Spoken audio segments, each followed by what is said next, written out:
Salut, pose tes valises un instant. On vient de traverser ensemble la première semaine de ton projet de vie. Si tu es encore là, c'est que tu as déjà fait plus que 90% des gens qui rêvent de leur vie sans jamais agir. Bravo pour ça. On ne va pas rajouter aujourd'hui de briques à l'édifice. On va faire une pause sur le chantier. On va observer les fondations déjà posées. Tes forces, ta personnalité, tes limites. Aujourd'hui, c'est le grand inventaire. Tu as remarqué qu'on a perdu vide. Dès qu'on a 2 minutes, on sort le téléphone. Pourquoi? Parce que le silence nous force à nous regarder en face. On vit dans une culture de l'agitation où être occupé est une médaille. Mais comme le disait Stephen Covey, à quoi bon grimper l'échelle du succès à toute vitesse s'il est appuyé sur le mauvais mur?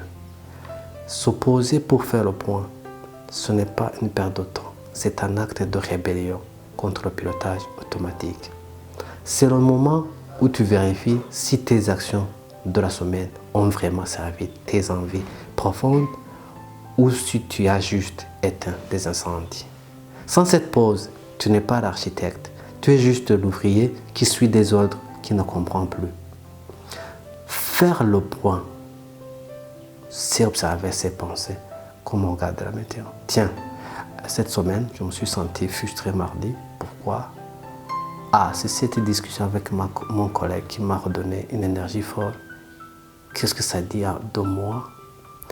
La connaissance de soi n'est pas une destination, c'est un muscle qui s'entretient. Prendre son temps, c'est s'offrir une chance de s'ajuster. Prendre son temps, c'est offrir la chance d'ajuster sa trajectoire. Imagine un navire qui dévie de seulement 1 degré.